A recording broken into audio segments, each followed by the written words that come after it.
Good afternoon, everybody. We're going to get started here in just a moment.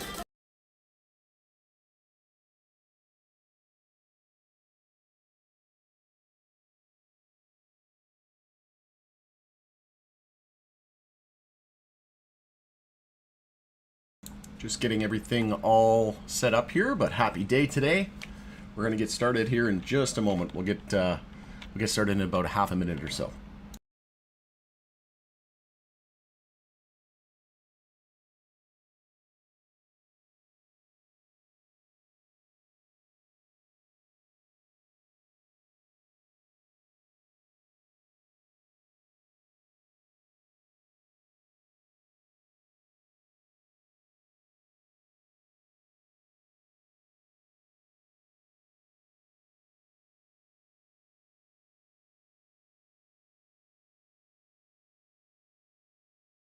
I see we have a ton of people joining. Welcome, welcome. Happy Tuesday. We're going to get started here. Just give me another 15 seconds.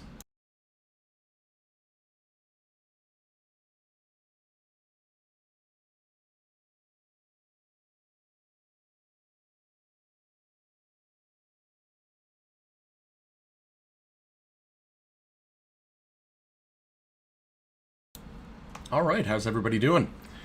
Today was the day, and today is the day. I posted a video yesterday. Is tomorrow going to be the day? And it ended up being the day. So super excited. Today was the 10 out of 10 required days above $1 for Tilray to regain Nasdaq compliance. And if you hear some drilling, that's because there's some drilling outside and it's super hot here and my AC is broken. So have to keep the window open on a day like today or I might pass out midstream. So welcome back on The Pursuit of Wealth, everybody. It's Rod with POW Group. As I mentioned, it's Tuesday and it's August 26th. Hope you're doing well. And it's the official regaining compliance on the Nasdaq for Tilray Day today. So we'll discuss all that and more. We'll take a look at the price chart as well. Smash the like if you're excited. So like I said, 10 out of 10 required days today, and we didn't get an official announcement from the Nasdaq, but we should get that in the next couple of days. Don't be alarmed if it takes a couple of days for that to come out. But as always, this is not financial advice. This is for entertainment purposes only. We'll jump into the chart, and we'll get an update on the price action, what to expect there in the days, weeks, months ahead. But as always, this is not financial advice, entertainment purposes only. You can like the video, subscribe, tick the bell. You'll be notified on any future videos or when I go live. And full disclosure, I do own Tilray. It's my largest MJ portfolio holding. You can follow us over on X as well. Handle for that is @GroupPow. Going to be using that as my platform of choice going forward. So you can see here we closed at 145. We were hovering right around 146 to end the day today. We're sitting up marginally up at 147 here after hours. I mentioned in the video yesterday that on the hourly time frame, we were looking at an hourly bull flag, and that actually confirmed. And we had a target of 169. The high of the day today during regular trading hours was 155. But if you take a look at pre-market trading, we actually hit 164. So again, show me the chart, I'll tell you the news. And that's exactly what happened. We had a target of 169 that was basically met during after hours trading. And now we have the daily bull flag looking at 238 as the next major target. So if we can get over 155, you know, $2 psychological, that's going to be a very strong level as well. But 238, 240 should be in the cards over the next couple of weeks. And something that's shaping up here as well is a golden cross with the 50-day and the 200-day moving average set to cross here over the next week or two potentially. And that's more than likely going to coincide with some sort of decision from the new administration on whether or not they're going to move forward with rescheduling. So that is looking fantastic here at the moment. We'll just take a look at some of our low-level time frames. So this could be a massive cup and handle that's forming here as well into tomorrow. But believe you me, there's going to be a lot of FOMO. Just imagine if we get wind that they're going to be moving forward with rescheduling to Schedule 3. This is, people thought we had a huge move already. They can easily go up another 100%, maybe even 200% from here. And then see, you know, like a 30-40% correction. But I mentioned this in the POW Group private community today. For POW Group private members, it was a member-only live stream. Just finished it not too long ago, actually. If you're a YouTube member, that'll be live tomorrow, so you'll be able to view the replay. But I mentioned that we were discussing this in the POW Group private community. Are the market makers going to make it really, really hard on retail? Or are they going to crash it back below $1 and then reset the timer? They didn't even do that. So to the extent of their tomfoolery and messing with retail, and I'm talking about the market makers, right, the big institutions, they did crash the price from 137 down to 101, and it was essentially a triple bottom there. But if you just take a look at the percentage move and drawdown, that was a almost 27% pullback. So that's a pretty hefty pullback, but it was just a daily bull flag. And I said we needed to hold 96 cents, but we never closed below $1, surprisingly enough. But they did probably freak a lot of people out there when we were heading back down toward $1 when we bounced off of it. Like here, we closed at 106. That was 2 days in a row we closed at 106. So definitely would have more than likely got a little bit of emotions out of people there. But ultimately, on that daily consolidation, we needed to hold the 0.32 fib at 96 cents. That's what we did. And then we confirmed the daily bull flag. Next target, like I said, you're looking at around 240. But they didn't make it super easy, right? They ran the price to 137, pulled it back to $1. A lot of people were probably thinking, oh, here we go, right? Just a classic pump and dump. But they didn't allow it to close below $1. So love to see it. Smash the like if you're excited. And just as a reminder as well, I'm going to be interviewing CEO of Decibel tomorrow, Benjamin Z, for a second time on the channel. And I just posted another video yesterday, one of my other favorite MJ stocks at the moment, and that's Oxley. So second interview with Hugo Alves. If you haven't seen that, you can check it out. But it's an exciting time. We've got everything across the board. Just look at the names on the day today. You've got CXXI, ROMJ, and MSOX leaving the bull list today. CL, Cura, MSOS had a nice day today. That's a daily bull flag as well. So this is what you want to see.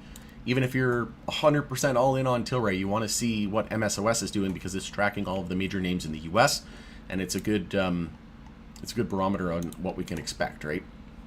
But this one's looking at, it already confirmed the daily bull flag actually as well, and we're looking at a move up to around 743. So folks, it's looking like rescheduling is moving forward. If you're just looking at the charts, right, you would say, show me the chart, I'll tell you the news. And right now, the news is more than likely favoring reschedule 3, right? Look at the daily time frame here on MSOS, Golden Cross happening essentially now. This is a great sign. MSOS here on the weekly, we're still extremely bullish as well. Even CGC had a bullish triple thunder crossover on the POW algo alerts, which is saying something. So it's good to see though that that even the weakest of the weak are seeing major buy signals, and that's probably my favorite buy signal ever in the POW Group POW algo alerts service. So it's looking good. You got other names as well, so you can look at, okay, well, that's MSOS. What are other Canadian peers doing? Well, SNDL had a daily bull flag. It confirmed as well. We were looking at a measured move. So once we broke resistance right here at 218, that confirmed it. And then you just take your measured move. And again, the more bull flags, the better, right? Like I said, even if you're like me, if you hold Tilray and SNDL, you're looking at them anyway. But even if you only own Tilray, it's still beneficial to look at like SNDL and OGI and Cron, BFF. What are these other names doing? What is MSOS doing, right? And then you get a full picture, and everything was screaming higher. You also have got potential rate cuts coming, opening up market expansion. You got M2 money supply, just completely bullish and all-time highs. So you're starting to see IWM, the Russell, you got Dow, all of these major indices all breaking to new all-time highs, all at the same time is a great recipe for market expansion. And the fact that we have daily bull flags across the sector in Canada, as we look at peers, MSOS, and then like I said, once that official press release comes out, I think that's going to create a lot more FOMO as well, that they actually regained. Well, we know because we follow the stock on a daily basis, and we know that today's 10 out of 10. We don't need the Nasdaq to come out and tell us. I think we can. I think we all know what 2 + 2 equals at this point, but it's looking like it could be over the next couple of days, and that's more than likely going to, like, think of all those people who said, oh, I'll wait till after the reverse split to buy, or I'm going to sell and wait until after the reverse split. Well, again, I'm not telling you to buy, sell, or hold, right? I'm not giving financial advice, but I can understand maybe like saving some powder on the side in case we dipped, or maybe trimming a little bit of your position or something like that. But to sell all your position and wait for a reverse split, which wasn't even confirmed, right? All they were doing was seeking shareholder approval, and then they actually said they were going to pause it. Then they said they're going to get an extension, right? So that's how quickly things can change, and you need to account for all scenarios. And that's why I was glad that I was buying it at 30 cents, 40 cents, 50 cents, because you know that day that you're waiting for, like, it might never come. You know, obviously my bags are packed on Tilray at this point, but huge move off of the lows. Had no business being down at 30, 40 cents, folks. Like, this thing, fair market value should be like 150, right? And here we are in no time back up to 150, right? But yeah, no business whatsoever being down there at 30, 40 cents. All right, we'll jump into the chat. We got moderator, newly appointed moderator Jam in the house. Tilray drilling. Yeah, that's me adding the sound effects to the shorts. We're just drilling those shorts here today after hours. Yes, awesome. Thanks everybody for joining. We got close to 100 people joining in on the stream here at the moment. So an exciting day. Congrats, Tilray Longs, you bet. Thank you very much, David. Congrats to you, my friend. Tilray is going to go parabolic to $11 minimum. Yeah, I'm looking at my next major target's going to be somewhere around that $2.77, $3 mark. Really, after that, you're looking at $5, and then it can get pretty nutty pretty quickly, right? You get over $5, and yeah, you're easily up at like $7 to $9 in a hurry. Just the amount of FOMO that would create, and like I said, if we get rescheduling, and then what's more than likely imminent right after that, right? Once they get crypto legislation, which is looking like the Clarity Act's going to be done in the next month or so, then there's nothing left to legislate for crypto. And we know that crypto, blockchain, AI has been the spotlight ever since the new administration came into office. But we know that the writing's on the wall. They're going to more than likely reschedule to Schedule 3. Then we're going to see a banking push. They might even push for states 2.0, right? And then you can see uplisting to the NYSE and the Nasdaq. There's so many catalysts. Maybe even an improvement to excise tax around the same time that 280E goes away, and rescheduling in Canada.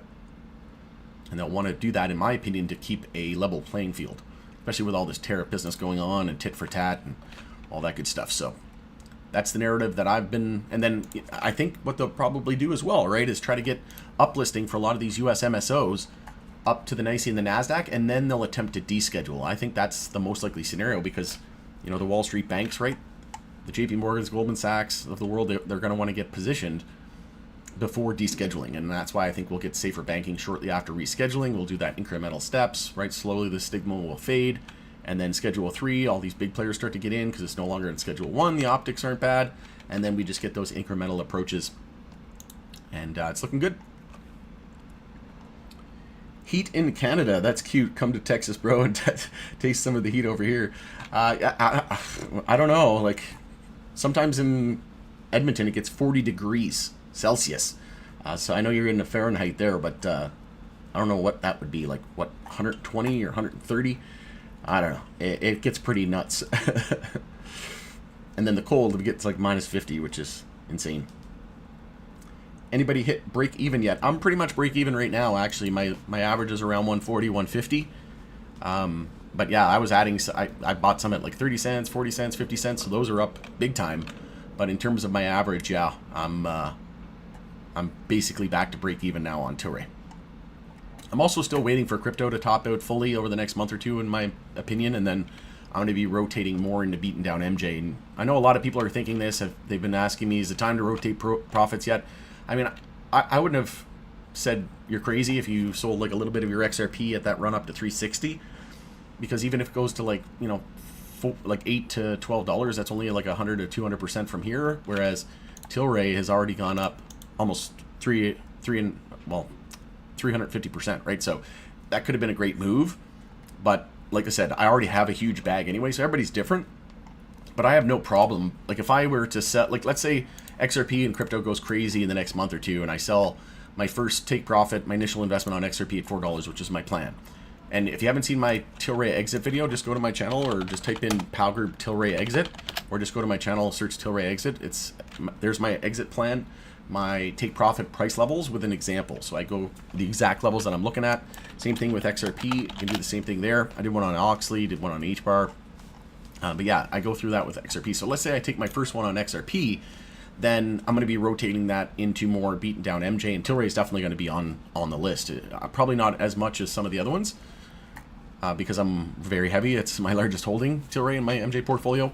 But I mean, even if you bought it now, right, at $1.45 or $2, if we just go from the highs of February 2021, even if you bought it at $2, that's still 97% down just from February 2021 highs, right? So if you bought it at $2 and we go back to February 2021 highs, that's a 30x, right? So $1,000 investment into $30,000. So again, there's a lot more room to recover. And yeah, if we can do this on the hopes of US legalizing, what happens when we get rescheduling, safer banking, uplisting to the NYSE and the Nasdaq, excise tax reform, more countries, full descheduling in the US, right? There's so much potential. In profit long, very nice. Happy to hear that. Congratulations. Tilly selling HDD9 infused bevs in Texas. Cool off. Yeah. I'm not sure if they put a hold on that or not, but yeah, maybe boots on the ground, Jam. If you can let us know. I think they might have pumped the brakes on that, but let me know if it's back. Citadel, yeah, you bet. Happy Tuesday, Rod the man. Justin, how you doing? Appreciate you, brother. David Benz, I see ya. Looks like a bull flag on the daily, higher low into continuation. Yeah, exactly. It's already confirmed the daily bull flag, so we're looking at 240, the next major level.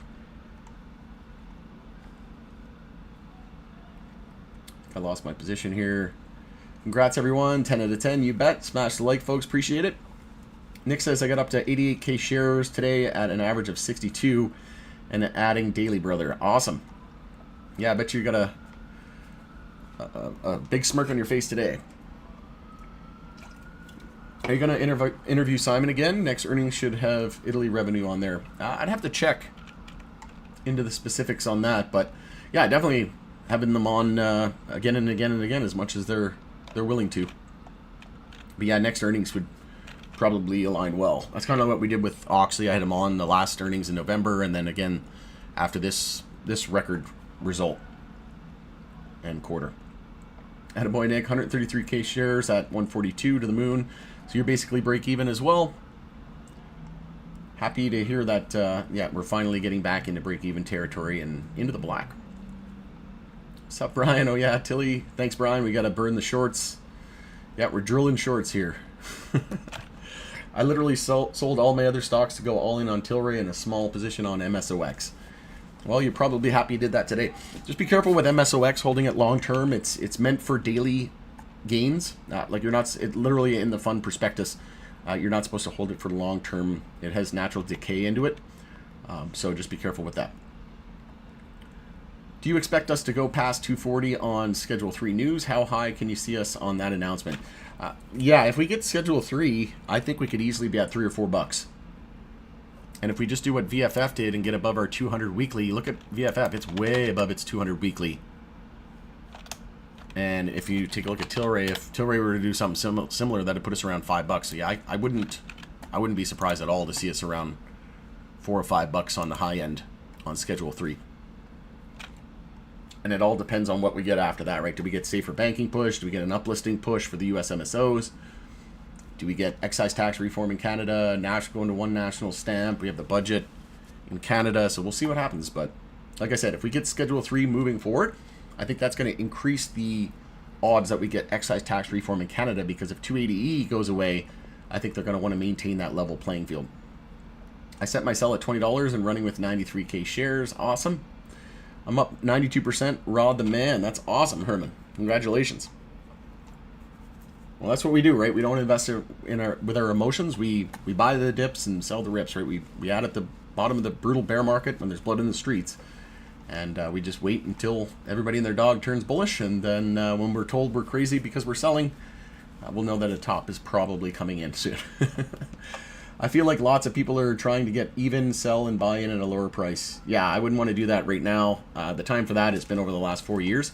Yeah, when we're down over 99%, I wouldn't be looking to time in the market when you're down over 90+% on most names in the sector is the way to go, in my opinion. We got Pal Group YouTube member Emil in the house. Yippee-yeah. Feel like there's lots of people who got that one. So I think 240 easy number to reach. 240 I would sell. Yeah, that's the daily bull flag target as well. I will sell 18K shares, hold the other 70, and definitely as I'll be all profit and see this being major in 5 years. Absolutely. Rod tells you what you need to hear, not what you want to hear. Absolutely. In a respectful and loving way. Game on, brother man. Yep, for sure. We're almost at the checkmate stage. If we touch $5, the FOMO will be insane. Absolutely. I agree. Where is Tilray going? Much higher. How is the short shares now? Good question. It only updates a couple times a month. But if we just do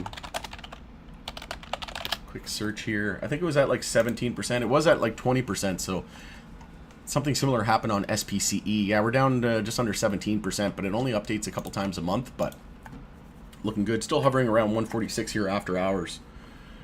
But like I said, on the pre-market today, we hit 164. So that hourly bull flag at 169 was the target. We basically hit that. Now we're looking at 240 as the next major level on the daily bull flag target. It was 17%. Did it go down? Yeah, slightly, but again, it only gets updated a couple times each month, so we should get a more accurate number soon. I would say a lot of shorts are probably covering with how bullish the sector's been, and generally when you see this much volume, record volume, right? Tilray had monthly record volume on the Nasdaq and on the TSX, and we're not even done the month yet. So that's a pretty good indication that we're more than likely going to get reform, right? And at least Schedule 3. And then from there, it's as good as anybody's guess is as good as anybody's. So, sorry, I just had a phone call. I don't know who it was. Okay, nothing. I can figure that out after. Yeah, but record monthly volume, and yeah, I wouldn't want to be short right now, especially if we get scheduled. It could come out at any time, right? I bet you the shorts will pile in after the run up on a Schedule 3 news. Thanks for coming on today to show this video. Really appreciate it, man. Yeah, you bet. My pleasure. Always love coming on and hanging out.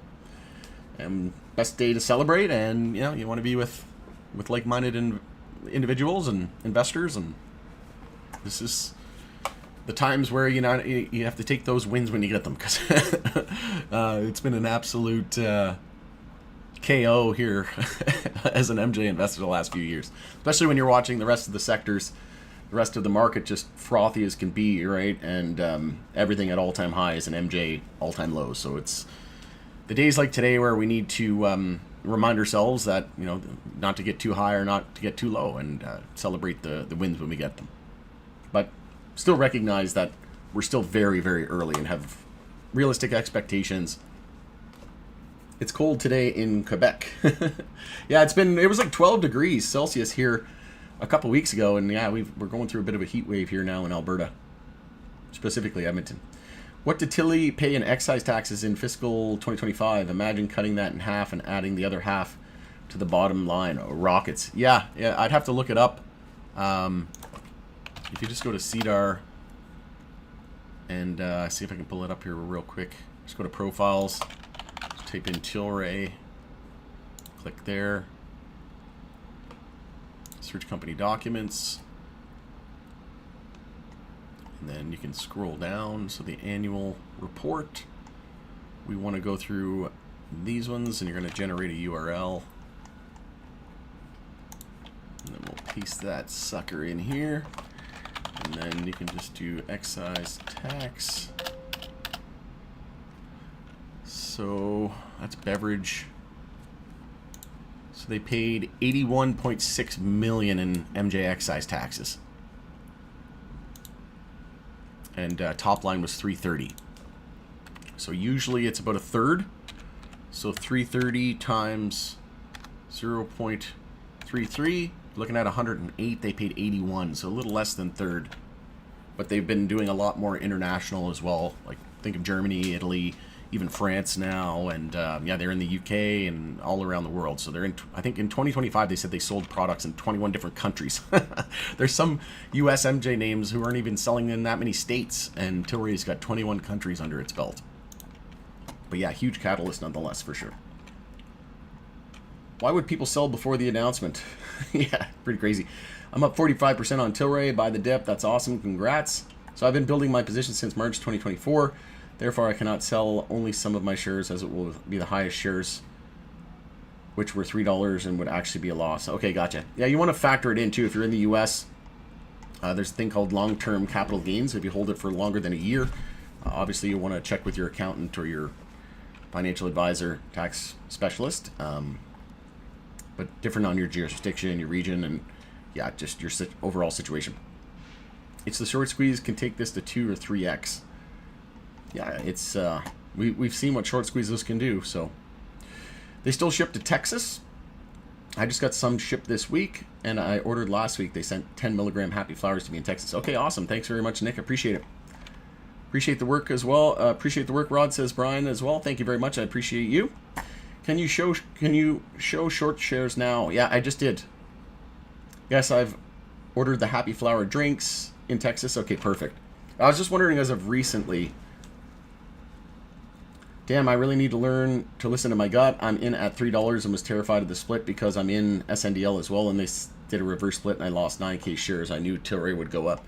Yeah, and again, like, there was no guarantee that there was even going to be a reverse split, right? People were talking about it as if it was a foregone conclusion, and I'm like, well, they have until September 21st, then a 6-month extension.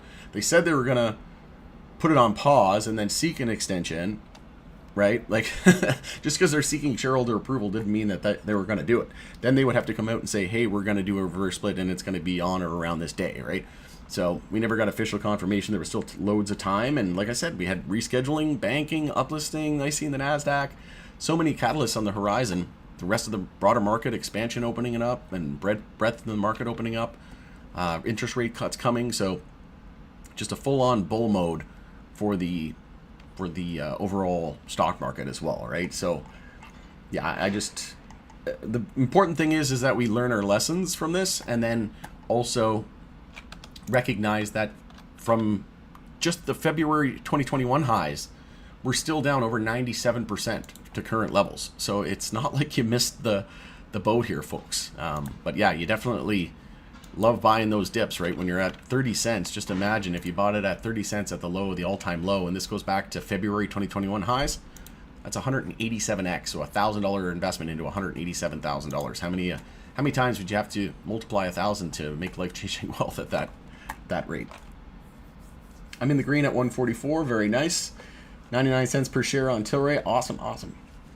I'm at 332. Yikes. Well, it happens fast, so careful not to blink. We might be there a lot quicker than you think. What are the chances of a gamma squeeze considering the massive spike in call options being bought?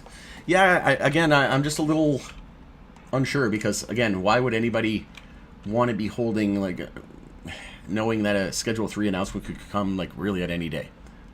No one knows the day, no one knows the time, so it's just a huge cloud of worry if you're a short, in my opinion. I'd want to short it after the run-up and then potentially, see if names run 100%, maybe even 200%, and then short it. I think that would probably be the most likely. We got to hold long. I truly see Tilray and SNDL going well over 10 once it's fully legalized, and I truly believe weed is taking over alcohol. Oh, I agree. Up 178%, 34K shares. That's awesome, Edward. Be able to speak on SNDL. Any thoughts? Yeah, I'm bullish on them. I own them in my portfolio.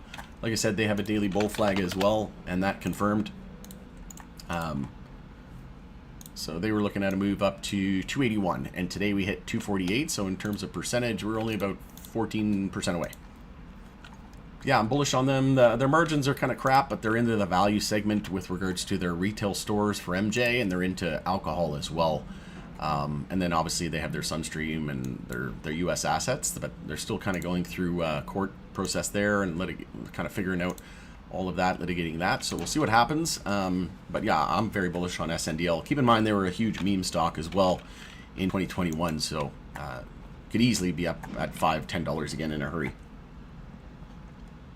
I've been buying and holding since February 2021. That's probably the worst time to buy, but yeah, as long as you were dollar cost averaging and got a long-term mindset and learning the lessons, right?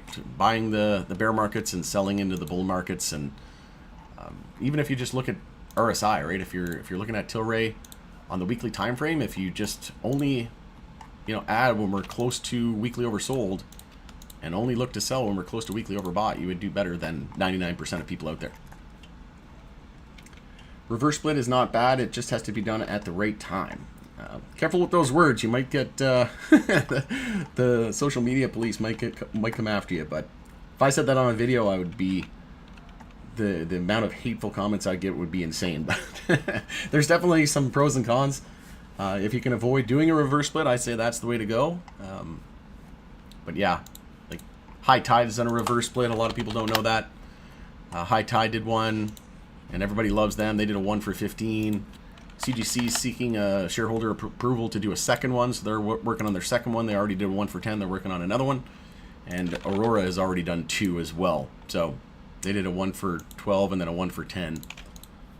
But if we can avoid it at all costs, yes, there's some positives.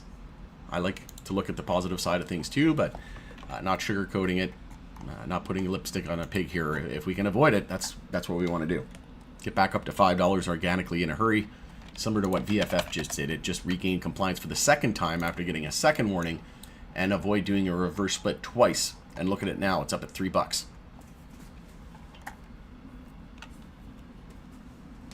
I don't own any Tilray shares, but congratulations to you on your Tilray comeback. I know you've been covering them for years.